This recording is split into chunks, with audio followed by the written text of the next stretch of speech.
Question number 11 board के लिए most important है। मार्च 2020 में ये क्वेश्चन पूछा गया था और सिर्फ दो ही कीमत में अदला बदली करी थी, एक कीमत ज़्यादा कर दी और एक कीमत कम कर दी थी, बस वही, बाकी का पूरा सेम टू सेम यही था बराबर। इसलिए बोर्ड की परीक्षा के लिए ये सवाल मोस्ट इम्पोर्टेंट है, इसकी तैयारी करना है बराबर। यहाँ सलीम और शबाना की साझेदारी पीढ़ी की शकल तलपट और समायोजन पर से साझेदारी पीढ़ी के वार्षिक हिसाब तैयार कीजिए। मार्च 2020 में पूछा गया, ये शकल तलपट दी है। सबसे पहले हम लोग समायोजन पर टिक लगा लेते हैं, कहाँ कहाँ पर किस किस पर करना है, फिर उसके बाद सॉल्यूशन करते हैं। क्योंकि हम क्रम से करेंगे तो हमारी भूल होगी नहीं, और भूल बहुत से विद्यार्थी क्या करते हैं, समायोजन पहले कर डालते हैं, फिर बाकी में भूल हो जाती है। तो ये हमारे पास समायोजन दिया है। पहला दिया है, सलीम 4000 की मूल कीमत का माल निजी उपयोग के लिए ले गया, परंतु उसका लेखा वही में नहीं किया गया है। तो इसका हम लोग कहाँ पर करेंगे पड़ेगा, इसका सबसे पहले हमको चालू खाते में इसको लिखना पड़ेगा। और निजी उपयोग के लिए गया, इसलिए आहरण यानी कि लाभानी वितरण में नहीं करना है, कहाँ करना है, खरीदी में से घटाना है बराबर। तो ध्यान रखना, किसी बिक्री के अलावा किसी भी तरह से माल लिया जाता है तो खरीदी में से घटाया जाता है। ओके।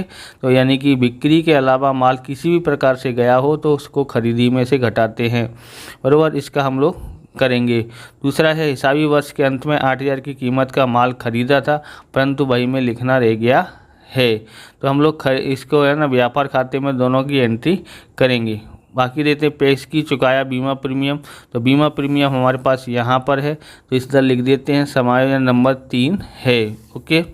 देनदारों में से 800 का लेना अब वसूल नहीं होगा, यानी कि डूबत ऋण है। देनदार पर 5% डूबत अनामत है। तो यहाँ पर देनदार पर हम लोग, ये देनदार है, इसका समायोजन नंबर 4 है, देनदार के ऊपर बराबर। और यहाँ पर और देखते हैं डूबत ऋण, यहाँ पर समायोजन नंबर 4 है। ओके। तो इस पे भी दिया हुआ है डूबत ऋण अनामत। अब आगे देखते हैं क्या बोलता है। देनदारों पर बट्टा अनामत की अब ज़रूरत नहीं है, तो बट्टा अनामत इस पे दिया है, तो यहाँ पर इसकी एंट्री जो होगी सिर्फ एक ही असर होगा इसके ऊपर। तो देनदार का बट्टा अनामत की ज़रूरत नहीं है, तो हमको फ़ायदा हुआ है बराबर। इसको हम लाभानी के लाभ की साइड में लिखेंगे, जमा साइड में हम लोग लिखेंगे। ओके। अब यहाँ पर देखेंगे, यंत्र पर 20% की दर से तथा फर्नीचर पर 5% की दर से घिसाई करनी है। तो यंत्र दिया है यहाँ पर, तो यहाँ पर ये 6 नंबर पर है समायोजन, और छठा समायोजन है। और फर्नीचर दिया है यहाँ भी, ये भी छठे का है। ओके। तो हम लोग यहाँ पर शुरुआत करते हैं सॉल्यूशन करने की। इसका भी देख रहे हैं, हिसाबी वर्ष के अंत में 8000 की कीमत का माल खरीदा था वो, परंतु वही में लिखना रह गया, तो लेनदार पे इसका असर होगा बराबर। तो यहाँ पर लेनदार यहाँ पर है, तो ये इस पर समायोजन नंबर 2 होता है। ओके। शुरुआत करते हैं। सबसे पहले हम लोग लिखते हैं पूंजी खाता, सलीम का 1,60,000, समाना का 1,20,000। ध्यान रखना, पूंजी खाता का हमेशा जमा बाकियाँ होती हैं बराबर। इसको डायरेक्ट शकल तलपट में लिख देते हैं बराबर, पक्की तलपट में लिख देते हैं। ओके। पूंजी खाता बनाने की ज़रूरत नहीं है, वही की वही हो जाएगा। चालू खाता दिया इसके अंदर, इसके लिए तो यहाँ पर लिखते हैं पूंजी। ओके। किस किस की है पूंजी खाते में, तो यहाँ पर है सलीम और दिया है शबाना। सलीम और शबाना कितना कितना दिया है, 1,60,000 और यहाँ 1,20,000 दिया हुआ है। ओके। टोटल मारते हैं तो 2,80,000 हो जाता है। ओके। फिर चालू खाता दिया है, देखो चालू खाते में शबाना का उधार बाकी है, सलीम का जमा बाकी है। उधार बाकी का उधार बाकी में उधार साइड और जमा बाकी का जमा साइड में लिखते हैं, शेष आगे लाए चालू खाते में। तो यहाँ लिखते हैं 1/4/2016, शेष आगे लाए। कितना है, 40,000 है सलीम का। ओके। इधर नहीं है, इधर भी 1/4/2016, शेष आगे लाए। कितना है इसका, तो इधर है शबाना का है 10,000 है। आप इस प्रकार के वीडियो देखना चाहते हैं तो डिस्क्रिप्शन में आपको प्लेलिस्ट मिल जाएगी अकाउंट और स्टेट की अलग अलग चैप्टरों की, वहां से आप देख सकते हो। चैनल पर नए हैं तो चैनल को सब्सक्राइब करना, क्योंकि हम इस प्रकार के वीडियो आपके लिए बनाते रहते हैं। अब यहाँ पर देखोगे माल का स्टॉक 31/3/17 को 54,600, रोकड़ से 560, संपत्ति लेना तरफ ही आएगा, ये संपत्तियां हैं। बैंक में चालू खाता ये भी संपत्ति 14,000, SBI की फिक्स डिपॉजिट 80,000, चारों की एंट्री कर देते हैं। तो यहाँ पक्की तलपट में हम लोग यहाँ लिख देते हैं। ओके, क्या दिया है तो सबसे पहले लिखते हैं माल का स्टॉक। माल का स्टॉक कितना दिया है माल का स्टॉक, तो माल का स्टॉक दिया है यहाँ पर 54,600, 54,600 दिया है। फिर लिखते हैं हम लोग रोकड़ शेष।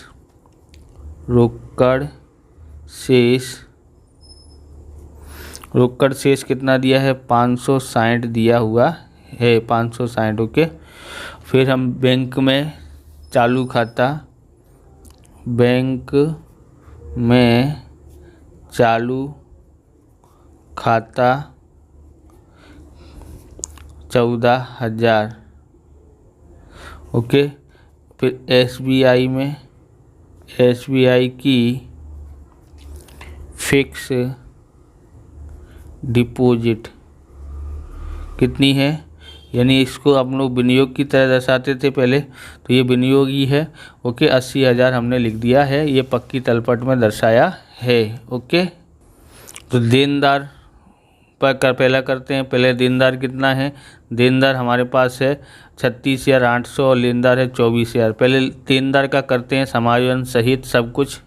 तो देनदार हमारे पास यहाँ पर दिया है, देनदारों पर 800 लेना, यानी ऋण डूबत ऋण है 800, और देनदारों पर 5% डूबत अनामत रखना है।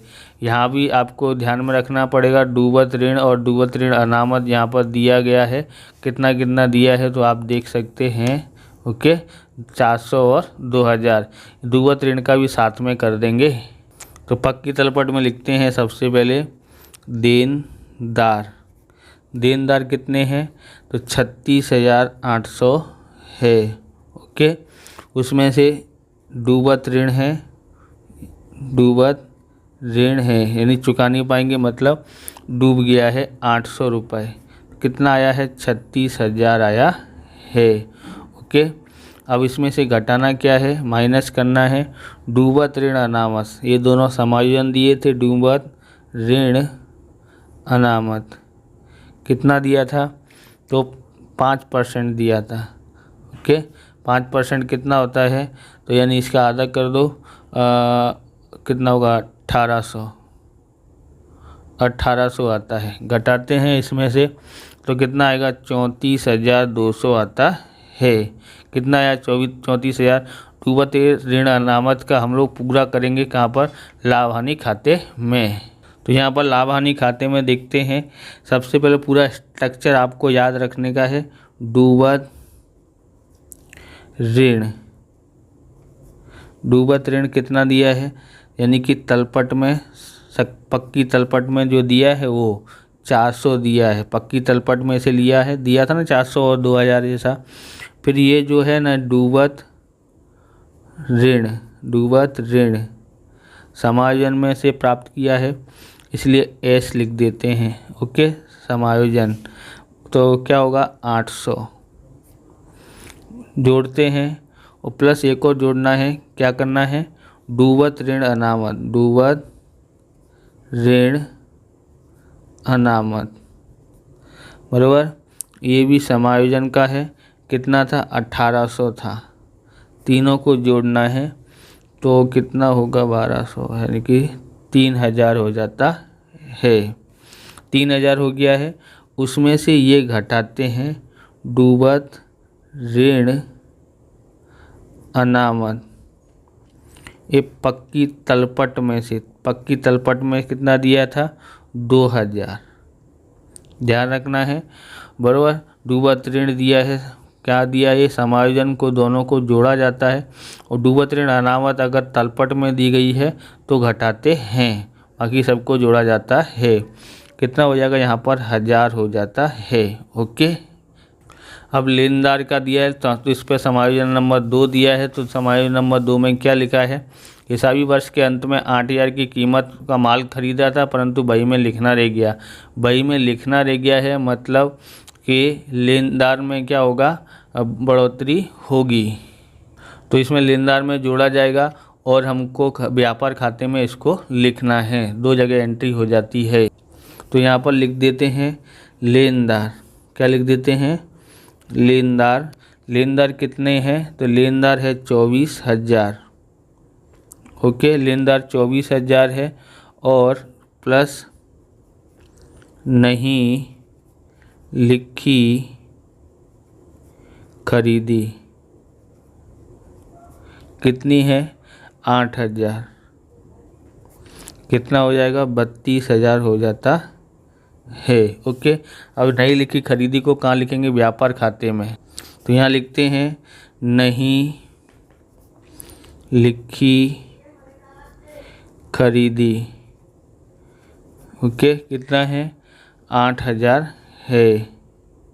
अब इसमें से एक समायोजन और देखते हैं। पहला समायोजन, तो सलीम 4,000 के मूल कीमत पर निजी उपयोग के लिए लेके गया है। सलीम लेके गया है, उसका लेखा बही में नहीं हुआ है, यानी इसको व्यापार खाते में लिखना है।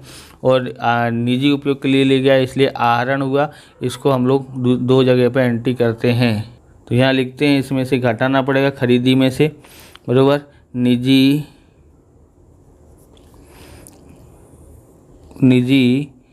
उपयोग से गया माल। ओके, कितना है, 4,000। किसी भी, अगर हम सामान बेचे नहीं तो बिक्री के अलावा किसी भी तरह से जाता है माल, बाहर जल गया हो, चोरी हो गया हो, तो खरीदी में से घटाते हैं। तो 8,000 में से 4,000 घटाएंगे तो कितना बचेगा, 4,000 बचता है।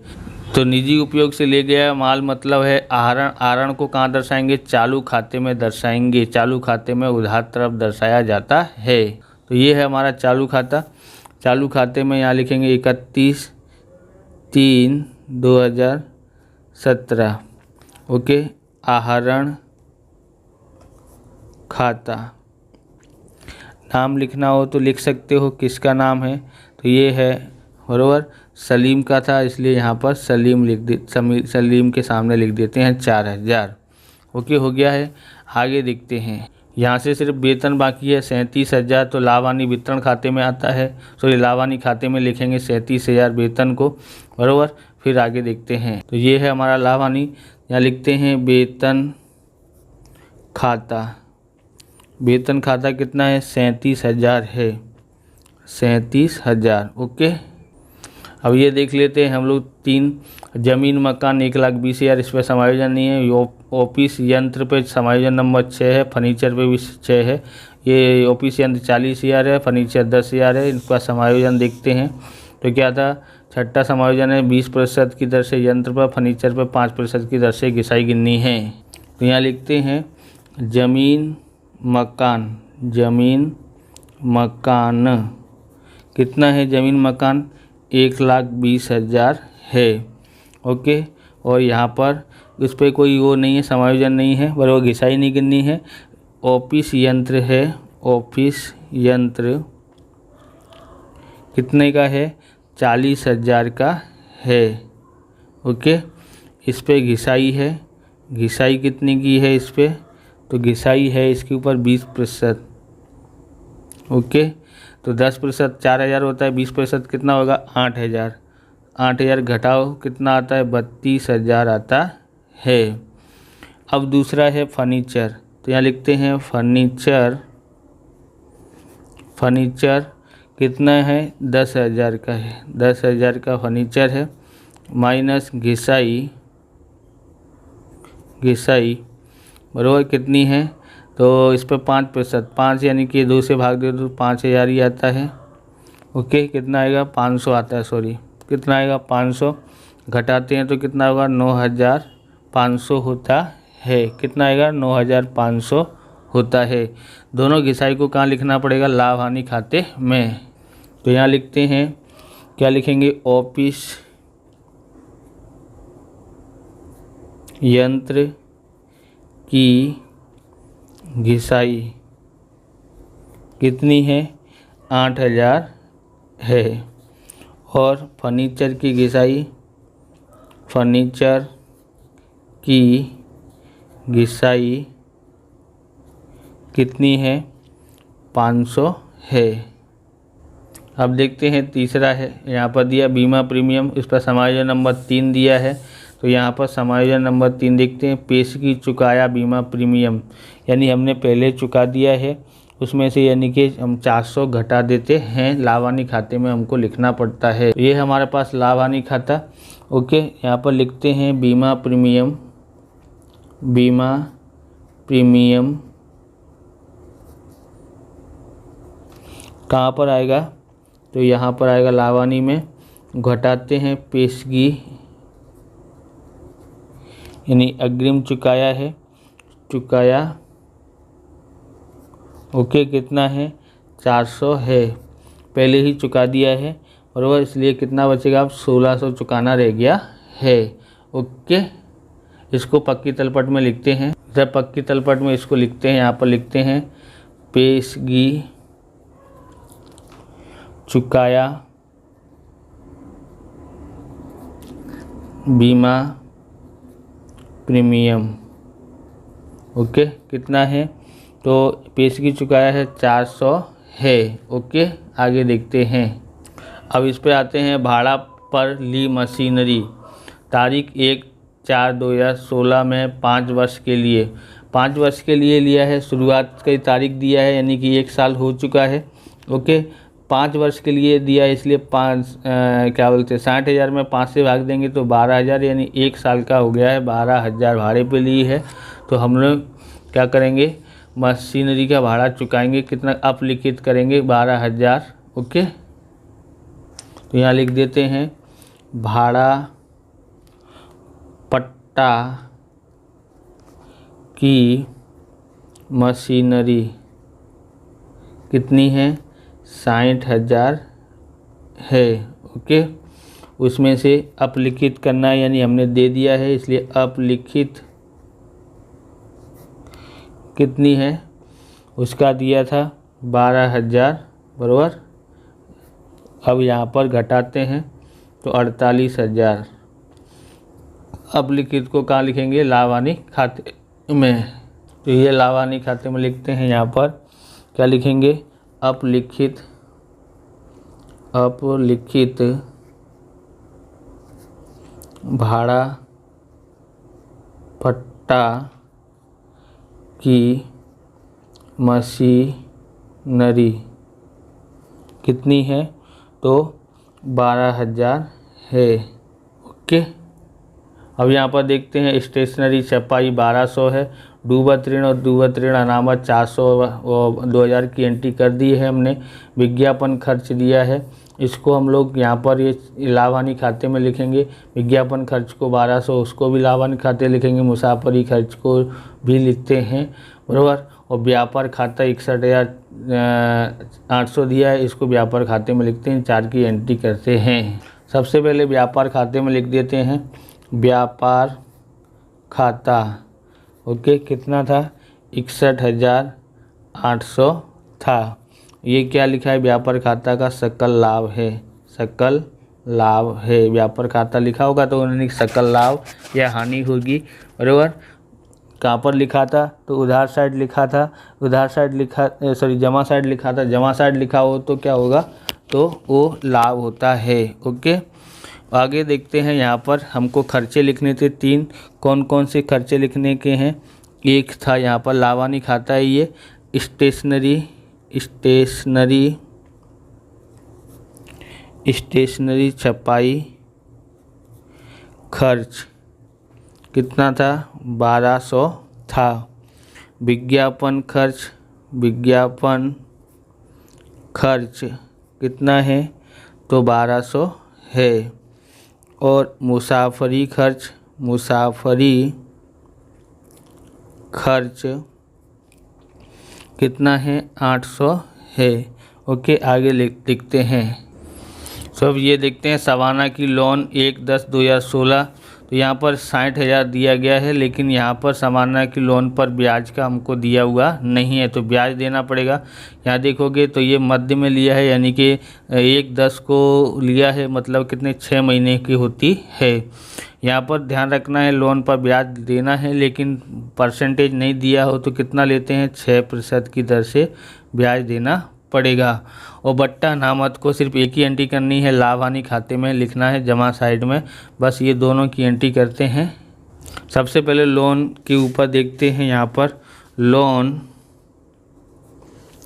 की दर कितनी लेनी है, 6% लेनी है, बराबर, नहीं लिखी हो तो 1/10/2016 सलीम की 6 मास की लोन होती है, 6 मास की लोन, बराबर, 60,000 पे हमको गणना करना है। तो यानी 60,000 गुणा 6% बट्टे में 100, उस महीने कितने हुए 6, इसलिए बट्टे में 12। ओके, तो यहाँ देखते हैं 2 जीरो से 2 जीरो काट दिए हैं, और 6 दूनी 12 होता है, 2 तिया 6, यहाँ पर 600 है, 600 गुणा 3 करते हैं तो 1800 होता है। ओके, तो यहाँ लिखते हैं, यहाँ पर पक्की तलपट में लिखते हैं हम, यहाँ पर शबाना की लोन, शबाना की लोन लिखते हैं, कितना है, 60,000 है, और लोन पर ब्याज कितना है, 1800 है। इसका लिखेंगे यहाँ पर 61,800 हो जाता है। इसको कहाँ लिखना पड़ेगा, लाभ हानि खाते में उधार तरफ। तो यहाँ लिखते हैं शबाना की लोन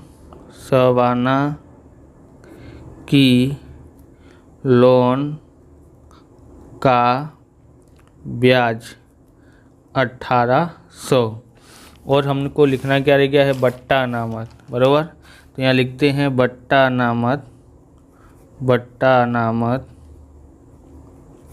कितना था, 760 था, बराबर। अब हम लोग यहाँ से गणना करते जाते हैं। ओके, तो व्यापार खाते का यहाँ पर टोटल कितना होगा, व्यापार खाते का 61,800 होता है। यहाँ लिखते हैं 61,800। ओके, 4,000 घटाओगे तो कितना आएगा, तो 4,000 घटाएंगे तो 57,800 आता है। ओके, तो ये हमने ज्ञात किया हुआ है। तो यहाँ पर इस तरह से कर देते हैं, क्या लिखेंगे, सुधारा हुआ सकल लाभ, सुधारा हुआ सकल लाभ। ओके, आगे इसको कहाँ ले जाएंगे, तो इधर साइड लिख के जाएंगे व्यापार खाते में, तो यहाँ लिखेंगे सुधारा हुआ सकल लाभ कितना है, 57,800 है, 57,800 हुआ है। अब हम लोग देखेंगे किधर साइड ज़्यादा होता है, दोनों का मैं टोटल कर लेता हूँ फिर आपको बताता हूँ। तो टोटल कर लिया है, कितना आया है, 65,100 आता है। ओके, अब यहाँ पर मैं लिख देता हूँ 65,100। 65,100 में से हमको ये घटाना है, क्या लिखाना है, 57,800, बराबर, क्या था 65,100 क्या घटाना है, 57,800 घटाया, फिर 760 भी घटाना है, तो हमारे पास आया है 6,540। कितना आया, 6,540। क्या है ये, शुद्ध हानि। शुद्ध हानि को कहाँ ले जाएंगे, लाभ हानि वितरण खाते में। शुद्ध हानि कितनी आई है, 6,540। ओके, अब यहाँ लिखते हैं, बराबर, ये क्या लिखेंगे, तो शुद्ध हानि। ओके, कितना है, 6,540, और कुछ है नहीं यहाँ पर, तो ये इसका टोटल इधर ही हो जाएगा, 6,540। ओके, अब ये वितरण पात्र हानि, यहाँ लिखेंगे वितरण पात्र हानि किस किस को देना है, सलीम को और शबाना। तो दोनों को बराबर बराबर बांटना पड़ेगा। 2 भाग करते हैं तो कितना आता है देखते हैं, बराबर 6540 भाग 2 समान भाग में बांटना है, इसलिए 3270 होता है और यहाँ पर 6540 ये हमने ज्ञात किया है। ओके, इसको कहाँ लेके जाएंगे, तो लाभानी वितरण खाते में इधर जमा है तो इधर साइड उधार साइड में लिखते हैं। क्या लिखेंगे, 23 तारीख वही है, वितरण पात्र हानि। ओके, दोनों में दे देते हैं 3270। ओके, अब यहाँ पर देखते हैं किधर साइड ज़्यादा होता है किधर साइड कम होता है। ओके, तो यहाँ हम लोग देखते हैं सलीम में हमको जमा साइड ज़्यादा दिखाई दे रहा है, यहाँ लिखेंगे 40,000। ओके, तो यहाँ क्या लिखेंगे, शेष आगे ले गए 31/3/2017 शेष आगे ले गए। ओके, तो 40,000 में से घटाते हैं, 40,000 में से क्या घटाएंगे, 4,000 घटाया, फिर 3270 घटाते हैं तो हमारे पास आता है। ओके, तो यहाँ पर आया है 32,730। ओके, शेष आगे ले गए, शेष आगे ले गए। ओके, ये हमने ज्ञात किया है, इधर से ये ज्ञात किया है। इधर टोटल किधर, इधर का ज़्यादा हो, इधर तो खाली रखा है, इधर टोटल मारते हैं तो कितना हो जाएगा, इसका टोटल यहाँ लिख देते हैं 40,000। ओके, इसका 10,000 और 3,000 कितना हो जाएगा, 13,270। तो हम लोग यहाँ पर ये तो हो गया है, ये डैश करेंगे, इधर डैश करेंगे, इधर आता है पूरा आ जाएगा यहाँ पर 13,270। तो यहाँ भी 13,270 आ जाएगा, बराबर, ये हमने ज्ञात किया है। ओके, इनको हम लोग क्या लिखेंगे, जमा तरफ को जमा तरफ में और पक्की तलपट में दोनों का लिखते हैं। सलीम का इतना है और शबाना का 13,270 है। तो ये पक्की तलपट में हम लोग लिख रहे हैं, क्या लिखेंगे, चालू खाता